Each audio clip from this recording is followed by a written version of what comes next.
Oh, hey, hey. Hey, hey. Sini. Shh. Roni. Baik. Yo, siap. Hey, hey. Sini.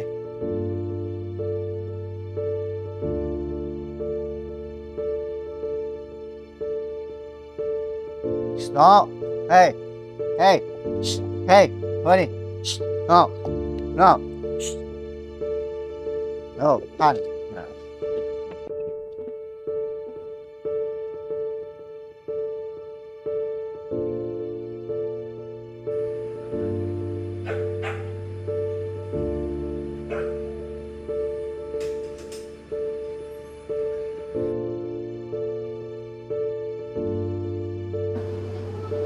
Mau ganti kaos kaki katanya? Oh. Astaga.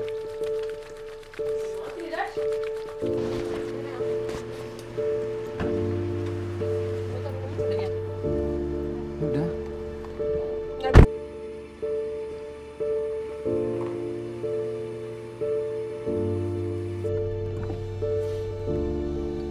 Oke.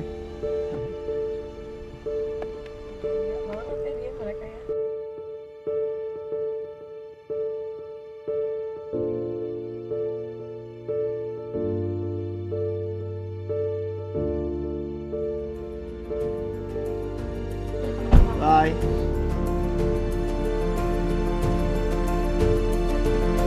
Dah.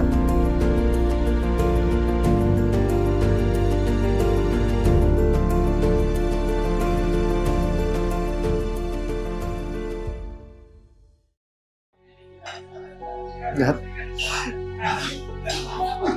Oh, gue juga bingung jawabnya. Seperti yang gue bilang, gue juga masih mau banget. Gue masih mau banget gue main di Liga Basket untuk dilihat orang, untuk ditonton orang, untuk memperlihatkan kalau basket itu indah banget.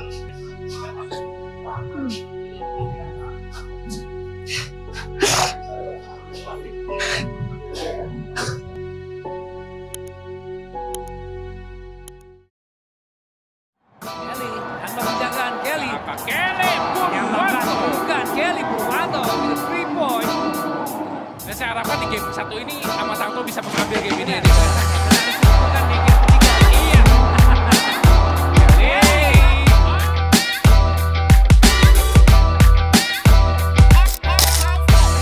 Lihat tinggi. Oh, dan Kelly Purwanto.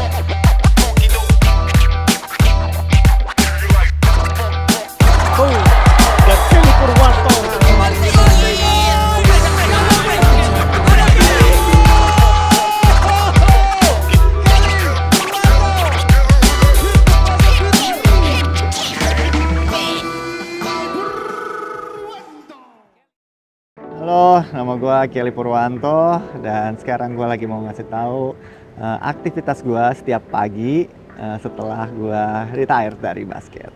Jadi setiap pagi gue selalu jalan bersama 2 ekor anjing gue ini, anabul gue, yang satu namanya Brownie dan Blackie, ya standar lah sesuai warna aja. Kegiatan gue lainnya gue juga akan nganter anak gue sekolah.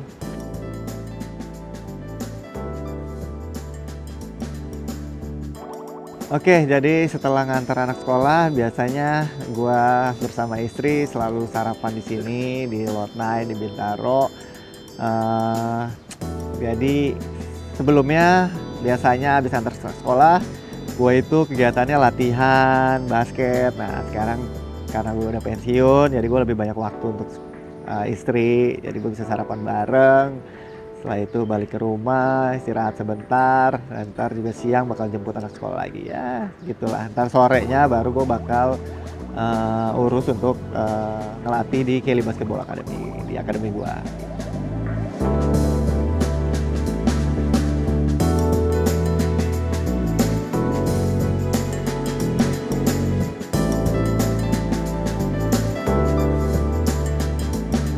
pertama gue bermain kan gue jarang banget gue punya kesempatan untuk nonton secara langsung tim lain bermain di IBL gitu. Jadi kemarin gue seneng banget punya kesempatan itu. Setelah gue pensiun, gue bisa nonton bareng bersama istri, dan itu juga salah satu cita-cita istri gue untuk nonton bareng, nonton basket bareng.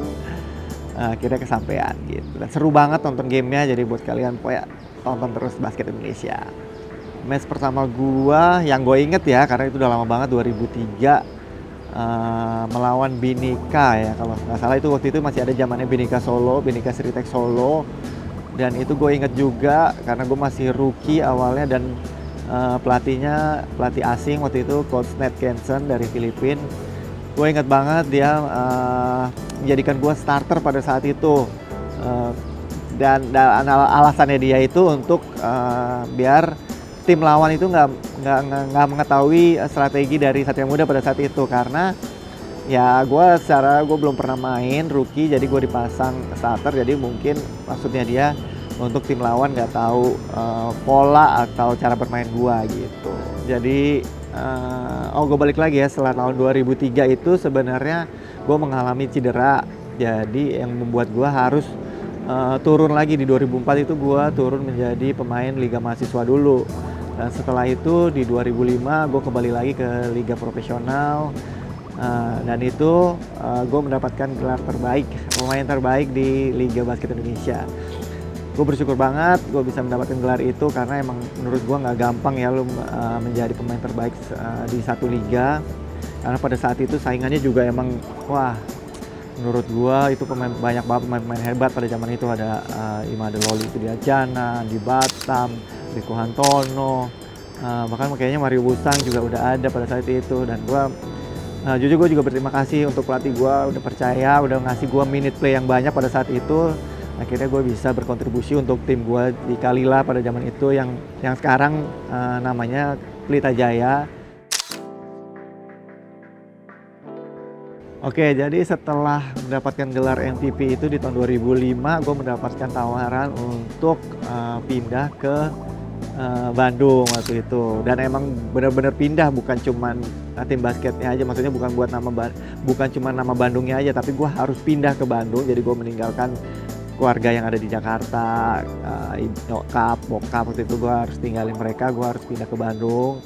Tapi itu menjadi pengalaman yang cukup berharga buat gue, karena ya bertahun-tahun gue tinggal di Jakarta. Akhirnya gue harus tinggal di Jakarta untuk pindah ke Bandung. Ya nggak lama sih, waktu itu cuma 2 tahun.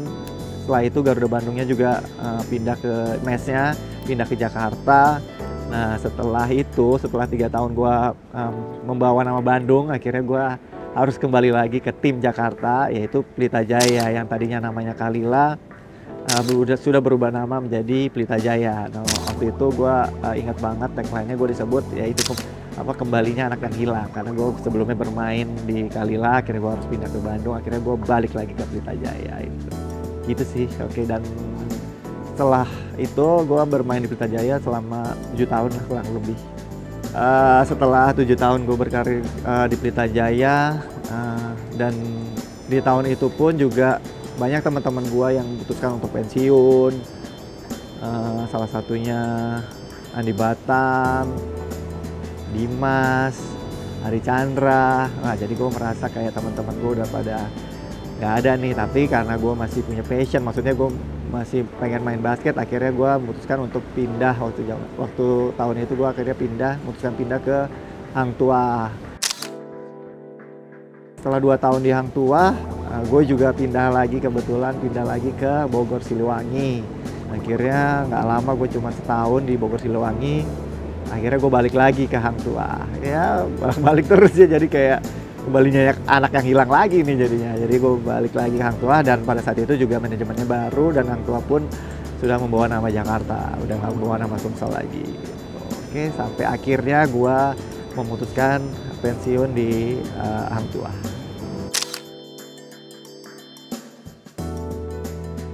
Akhirnya kan gue memutuskan pensiun di Hang Tuah, dan ya gue rasa mungkin udah banyak yang tahu alasan gue untuk memutuskan pensiun. Emang agak berat buat gue, karena apa ya, bisa dibilang gue 21 tahun berkarir di Liga Basket Indonesia, dan umur gue sekarang 41 yang akan berjalan ke 42 tahun ini. Jadi udah setengah hidup gue untuk basket, dan tiap hari rutinitas gue itu sehari-hari pokoknya latihan basket, tanding, itu aja. Nah, alasan gue memutuskan pensiun ya karena mungkin ya emang udah waktunya juga, ya sesuai yang udah pernah gue bilang juga, segala sesuatu itu ada waktunya, apapun yang diulangi itu ada waktunya gitu. Jadi mungkin udah waktunya gue untuk pensiun, dan salah satunya ya mungkin gue juga udah merasa kayak ya rutinitas gue kan tiap hari basket, akhirnya gue ya nggak tahu ya mungkin udah nggak capek, maksudnya capek bukan badan gue ya, badan gue sih gue rasa gue juga masih kuat, dan gue juga mungkin masih bisa bersaing juga, cuman memang dengan rutinitasnya yang tadi gue bilang, rutinitas sehari-harinya yang latihan tiap hari, weekend tanding sekarang, ya gue rasa udah harus ninggalin liga profesional gitu. Tapi gue bakal tetap terus main basket karena basket itu udah mendarah daging di gue sih. Buat gue match paling memorable itu sebenarnya kalau bisa dibilang banyak ya. Apalagi gue udah 21 tahun berkarir, ya mungkin yang lama-lama gue lupa, cuman yang gue ingat dan yang mungkin juga banyak orang tahu itu yang pas buzzer beater itu di game Pelita Jaya melawan Aspak Jakarta di mana itu, di Britama Arena di Kelapa Gading. Gue ingat banget karena pada saat itu semifinal, dan pas buzzer beater gue itu membawa tim Pelita Jaya lolos ke final. Ya biarpun di final ya gue nggak mendapatkan gelar juara, tapi menurut gue itu cukup memorable buat gue karena gue bisa membawa Pelita Jaya dengan buzzer beater itu, gue bisa membawa Pelita Jaya masuk ke final itu sih. Pada saat tahun 2000 berapa tuh ya, berarti 2001 atau 2002 atau mungkin 2004, karena pada saat itu gue ingatnya gue masih main di Libama, waktu main di mahasiswa, gue wakil Perbanas, dan ada salah satu teman gue juga, dia dari kampus mana gue lupa, namanya Lilo tapi gue ingat, dan itu kita berdua kepanggil seleksi timnas. Jadi menurut gue, wah, gue bilang ini kesempatan yang luar biasa nih buat kita berdua karena kita bersaing sama pemain-pemain pro pada saat itu. Oke, mengenai rival gue sepanjang gue berkarir, itu ada Dimas Muhari. Ya biarpun sekarang banyak banget pemain-pemain hebat yang muda-muda, cuman menurut gue Dimas Muhari itu punya kesamaan sama gue karena dia juga tukang copet tuh, tukang steal bola. Jadi gue harus hati-hati saat menghadapi dia tuh. Karena waktu pada zaman itu gue dan Dimas itu sering bergantian mendapatkan gelar top steal waktu itu di zaman gue bermain sama dia. Jadi emang harus hati-hati juga kalau main di depan dia. Gue harus menjaga bola gue untuk gak steal sama dia, dan begitu juga mungkin sebaliknya. Dan selain steal, dia juga mempunyai keahlian yang sama, assist. Dia juga mempunyai visi yang bagus menurut gue. Jadi ya Dimas Muhari itu salah satu rival gue ya. Oke Dim, nanti ketemu lagi kita. Kalau bicara goal setelah pensiun, ya pasti banyak banget. Gue pengen mempunyai lebih banyak waktu lagi untuk keluarga, yang pasti goals gue. Terus itu di luar basket ya. Kalau untuk basketnya sendiri, nah ini nih gue kayak punya keinginan, kayak gue pengen mempunyai keinginan untuk menciptakan Kelly yang baru gitu loh.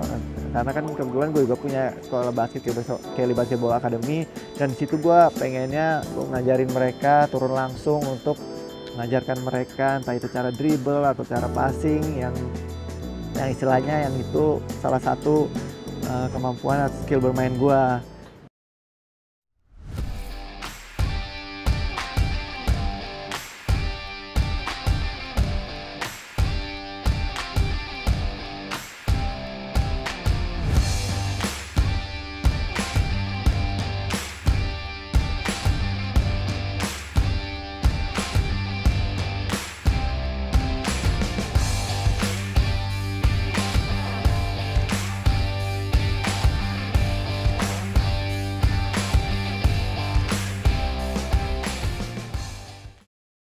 Halo, gue Erza Bomantara. Gue salah satu manajemen atau foundernya dari Kelly Basketball Academy. Jadi latar belakang terbentuknya KBS sendiri itu kita melihat bahwa waktu itu di Tangerang Selatan ini basketnya sudah mulai menunjukkan gairah. Tapi waktu itu kita belum melihat bahwa arahnya atau misalkan mempunyai arah yang benar di situ. Jadi baru hanya orang main basket, mulai senang basket, tapi belum tahu nih main basket yang benar seperti apa, fundamental basket yang benar seperti apa. Nah, dari situlah kita berpikir bahwa kayaknya kita butuh nih bentuk suatu wadah akademi basket supaya latihannya itu lebih terarah dan terstruktur. Nah, itu tujuan dasar KBS. Kalau untuk kenapa Kelly Purwanto, kita tahu yang pertama adalah walaupun Coach Kelly Purwanto ini main di PON DKI, tapi sebenarnya Coach Kelly adalah produk asli anak Tangsel. Coach Kelly itu rumahnya di Tangsel, di daerah Mabat Ciputat situ. Jadi kita melihat kita punya suatu sosok atau ikon di Tangsel. Dan si ikon ini belum punya wadah nih untuk menyalurkan ilmu dia, untuk menurunkan ilmu dia. Yang kedua, Coach Kelly juga kita tahu dia siapa yang nggak kenal Kelly Purwanto. Point guard yang cukup flamboyan, basic dari fansnya juga tinggi dan mempunyai citra di masyarakat itu, citra di masyarakat yang terutama cinta basket itu sebagai pemain atau atlet yang humble. Kalau Coach Kelly di mata saya, Kelly Purwanto di mata saya itu seorang yang sangat profesional. Tidak hanya pada saat dia berlatih, tapi menuju dan sesudah tempat latihan sangat profesional sekali. Maksudnya gimana? Jadi kalau ada latihan, dia adalah orang yang tidak akan pernah telat datang ke latihan. Itu adalah basic disiplin yang sangat bagus untuk atlet. Umurnya juga kita tahu sudah senior, tapi mau umur berapapun dari awal istilahnya Coach Kelly merintis basket, itu dia selalu tepat waktu, on time, bahkan sebelum latihan dimulai dia sudah datang. Yang kedua, 100% dalam memberikan kemampuan dia untuk timnya. Jadi dia tahu nih dia di dunia profesional, dia tidak memilih gua harus main di tim mana, gua harus bermain seperti apa, tapi setiap pertandingan itu adalah 100% buat dia. Itu yang gua lihat. Dia berikan effort yang sangat maksimal untuk kebutuhan timnya. Dan memang sebagai point guard dia tidak selfish, artinya tidak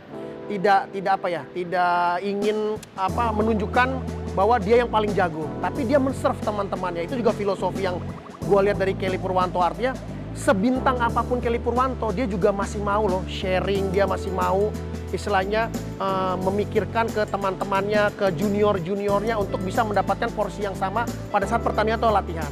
Nah, yang terakhir disiplinnya juga dibawa di setelah pertandingan. Misalkan selesai pertandingan, biasanya kita tahu kan anak-anak zaman sekarang biasanya ya langsung pulang aja. Tapi Coach Kelly itu dengan disiplin yang sangat baik, dia pendinginan dulu.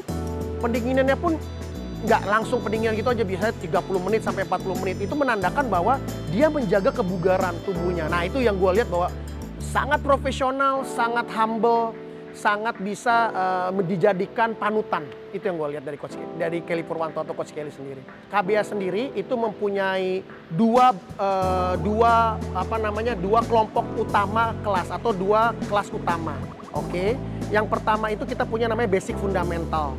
Jadi tidak bisa dipungkirin bermain basket itu harus mempunyai basic yang sangat baik. Apa sih basic basket itu? Yang pertama ada dribble, yang kedua adalah passing, yang ketiga adalah shooting. Nah, Coach Kelly ini kan terkenal dengan dribblenya. Julukannya aja Allen Iverson-nya Indonesia kan. Nah, berarti Coach Kelly mempunyai basic fundamental yang sangat baik nih di dunia basket. Nah, makanya di awal akademi ini berdiri, kita memang bertujuan untuk memberatkan basic fundamental ini sebagai kelas utama kita awalnya. Di basic fundamental ini kita biasa dibagi dua kelas, kelas toddler dan kelas kids gitu, seperti itu. Nah, di kelas ini kita biasanya tidak membagi secara kelompok umur. Jadi kalau kelas toddler itu biasanya dari umur 5 tahun sampai umur 8 tahun itu boleh masuk ke kelas toddler. Kemudian kalau kelas kids itu biasanya 9 sampai seterusnya. Nah, terakhir kita buat fundamental yang khusus 14 tahun ke atas, karena ternyata kita melihat bahwa anak-anak yang 14 tahun ke atas ini kadang-kadang suka malu kalau join sama yang 10 tahun, 11 tahun. Jadi kita bikin turunan dari fundamental tadi ke 14 tahun. Setelah itu berkembang, kita punya kelas namanya kelas elit atau kelas kelompok umurnya. Jadi kelas elit ini adalah sebuah tahapan atau sebuah promosi setelah basic fundamentalnya itu bagus.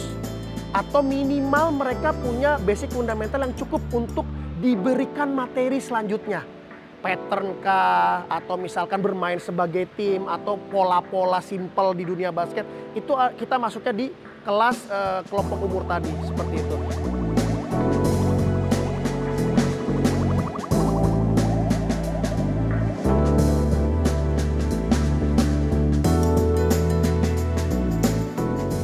Jadi kenapa gua awalnya mendirikan KBA itu salah satunya alasannya ya pada dasarnya gue sendiri passion gue di basket, gue menyukai bola basket dan gue juga pengen pastinya seperti yang gue bilang ada penerus-penerus Kelly atau Kelly berikutnya atau bahkan lebih hebat yang udah ada di Kelly Basketball Academy. Gue pengennya mereka punya skill yang bagus lah gitu. Jadi pertama kali gue bikin akademi sebenarnya salah satu ajakan dari teman gue juga. Kebetulan dia ngajak gue pada saat pandemi tuh, karena kita ya waktu itu kita nggak ada latihan, nggak boleh kemana-mana gitu kan. Teman gue juga ngajakin kenapa nggak kita bikin akademi aja. Emang agak bingung ya waktu itu, maksudnya saat pandemi tapi gue malah mau bikin akademi. Nah, tapi ya untuk saat itu kita bikinnya untuk latihan online pada saat itu, dan puji Tuhan juga banyak peminatnya. Ya udah, dan setelah itu pas PPKM dilonggarin segala macam, kita bisa tatap muka. Akhirnya kita bisa bertatap muka langsung dengan anak-anaknya. Akhirnya kita bisa melatih mereka sampai sekarang. Kelly Basketball Academy terus berjalan dan mudah-mudahan terus lancar-lancar aja ke depannya. Gue udah pernah ngomong ke banyak orang, makanya apalagi kan makin kesini kan basket tuh makin berkembang ya.